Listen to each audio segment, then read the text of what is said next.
So hello everyone. Today I'm going to be in conversation again with Rut and newly with Dorsaf. And we're going to talk about training and virtual exchanges. But before we get going, may I ask you to introduce yourselves? Rut, you come in first. Tell us who you are. And we've just recently heard from you, but do it again. Yes. Okay. Thank you, Lorenza.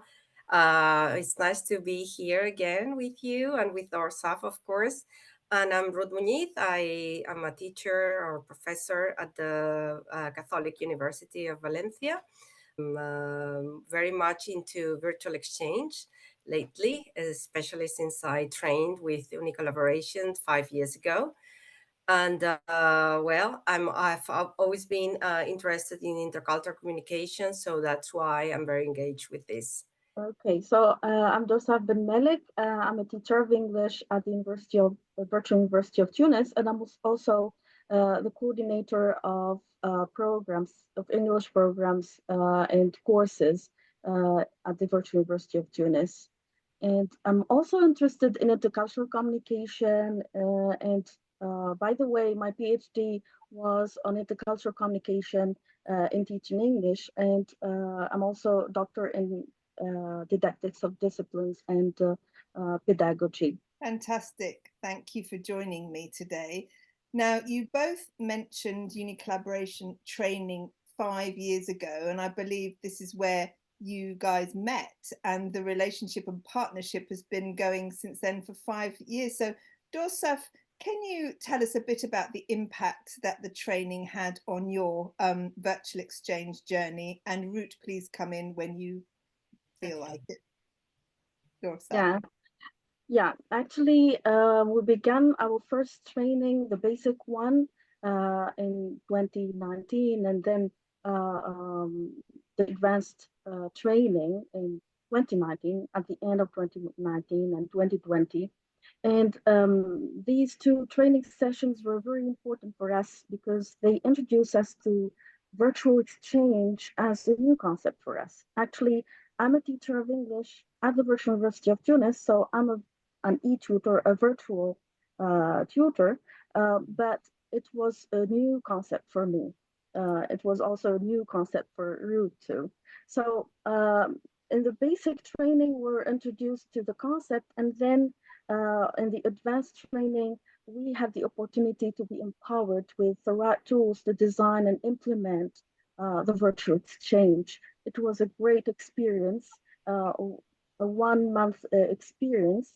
The great thing is that they gave us the opportunity to find the right partner for us, the perfect partner. Yeah, because it's not easy at all. And No. as I always say, finding the right partner is half the way to success. And this is what happened to us, Ruth and I, because it's like the chemistry between couples, that what happened to us. So, yeah, and because the importance of finding a new partner comes from the idea that you have to complete the other. You have to try to help him or her, and also try to learn from each other and give the right expertise. We're not really obliged to be from the same discipline, but this is what happened to us. We are from the same discipline as teachers of English, but I've heard of other successful stories between teachers that don't belong to the same discipline or field. So yeah, the UNICollaboration gave us the opportunity.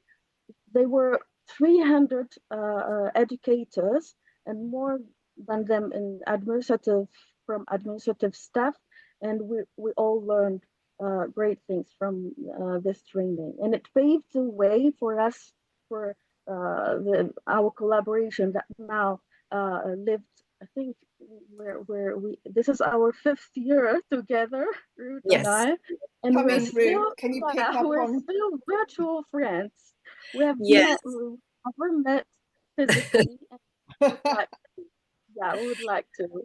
Yes. I agree with Dorsaf, and that first training gave us like the impulse we needed to implement and design a virtual exchange. And the first experience was really tiny, remember? And we had like only maybe 10 students at the most, yeah. And we were really excited about it, but we were doubting so much, and then we were really preparing everything very carefully. We were really it also coincided with the COVID-19, so our students were like when like everyone else locked down, so it was a situation really special. And I think we collaborated, as Dorsaf said, very closely, and we understood each other, we supported each other, and it was a fantastic first experience. And then all the other experience that we have implemented have been a learning experience together, and we understand each other very well. We come from very different backgrounds, really, and but we Dorsaf says something that I love, and she says, "You're my twin sister, whatever you say, my My twin." soulmate. Yeah, my soul. Soulmate. Yeah, Oh, and lovely. I feel Oh. so touched when she says that, because it's something that I really feel too. And even though we haven't met personally yet, and we are dying to do, we really work well together virtually, right? And we carry out many different projects, little and bigger ones. Yes. Can I ask you then, because both of you obviously have a perfect partnership and it's been going for a good many years, what makes a good partner then? If you're giving advice to our listeners and people who are interested in setting up a virtual exchange, what makes a good partner? I think if I can start, Dorsaf, that the main thing or the main aspects are to be flexible, to be empathetic, to try to understand what the other wants and tries to tell you, and also to be supportive. And I'm eager to learn from her. Okay, so that's, I think, the like the magic formula. What do you I say, don't know what. Dorsav? What do you want to It's the add same thing. anything? Yeah, flexibility. I like the thing that we learn from each other because, of course, we are educators, we are teachers, but we're also new in this domain. In every training session we are new, we learn new things, so learn from each other new things. And maybe I can say an anecdote at the beginning. I am a virtual tutor, and I've never collaborated internationally with anyone, so I don't know how to collaborate with people, especially internationally. And this virtual exchange gave me this opportunity to break this fear from collaborating with people. Yeah, and Ruth is a face-to-face teacher.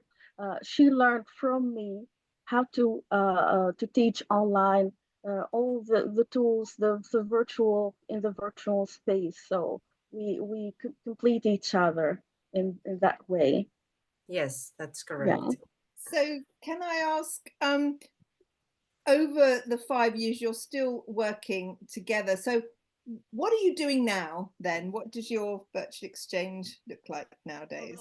Apart from the virtual exchange programs that we led, Ruth and I, so I can name some of them. For example, Marketing Across Cultures, which is hosted by the UNICollaboration platform.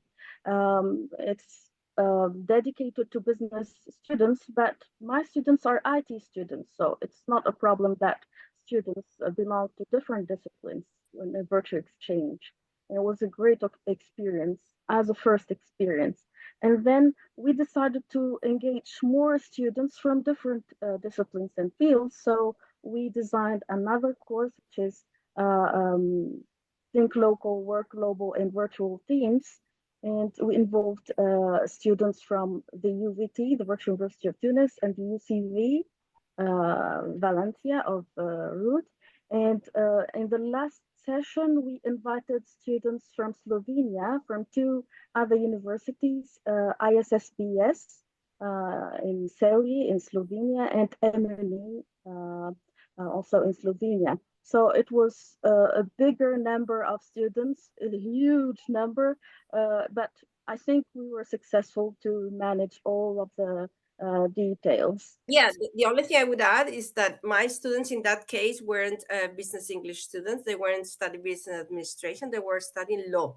So it was like really different. And yours were Yeah, telecommunication engineers, right? Yes, I yeah. think so.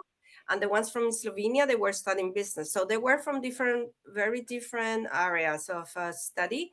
And the project went very well, really, because we So, tried to design something that was a little it was valuable for yeah. all of them. And Yes, interdisciplinary, I think that's during our right. training with our UNICollaboration training, we tried to emphasize you don't all have to That's be right. English teachers in the same discipline. And so all disciplines, these interdisciplinary ones can be really creative and really fun and offer, everyone can get Yeah. something from it. And it was really enriching, really. Yes. Yeah.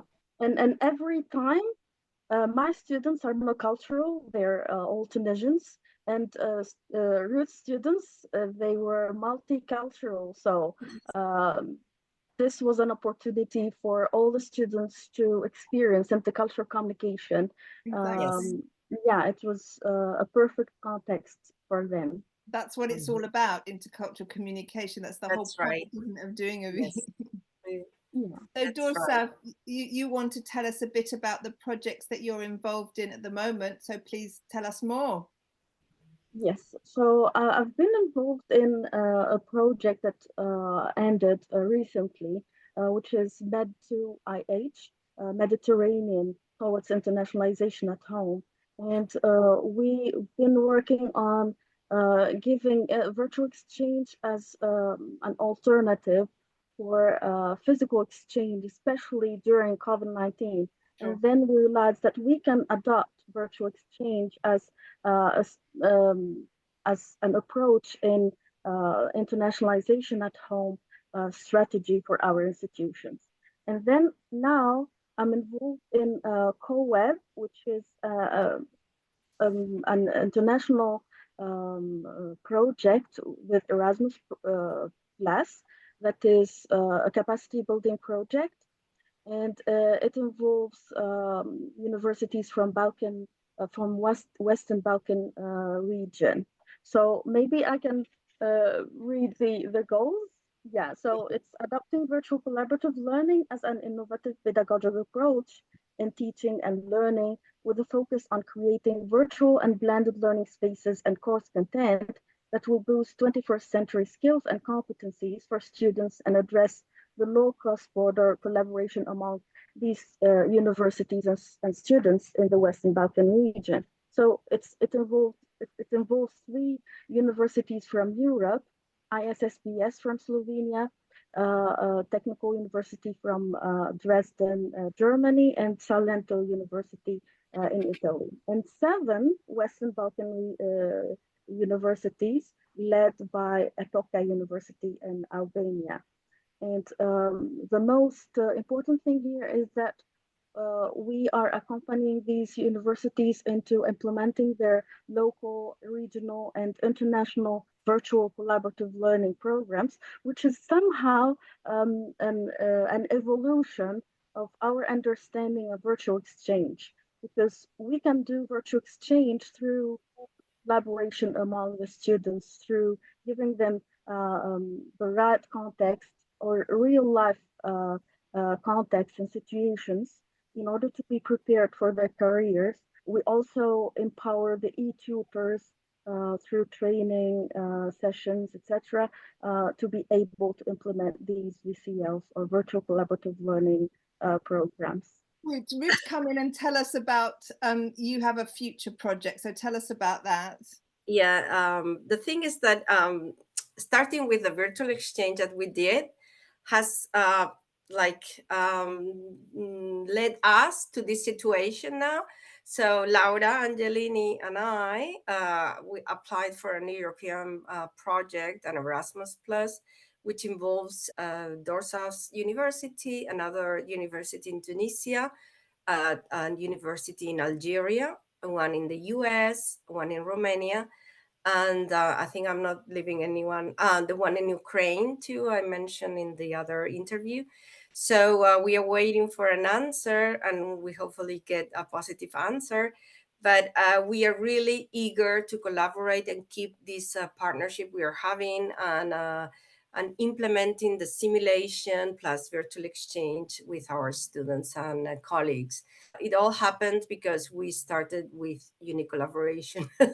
So yeah, we think it's gonna be, hopefully it's gonna be successful. If not, we are going to continue doing things because we think it's a marvelous way of establishing a relationship with other colleagues, for our students to experience different situations and future skills that they will need in the future. So yeah, we all know about this, so I'm not going to repeat. Well, maybe I would like to thank UNICollaboration because it gave me the chance to meet a great person like Ruth. Now she's my friend, and we talk about other things than virtual exchange too. You need Yes. to meet now, don't you? You need to meet. Yes. Yeah, We are definitely going to meet. Yes, yeah, soon. yeah. And I would like to say the same. Thank you to a collaboration. I have a wonderful friend now and a wonderful collaborator, and we we talk regularly, and we discuss about many other things other than work. So yeah, thank you. Yeah. Well, thank you for joining me today. Thank you. Thank you, Loretta. Okay.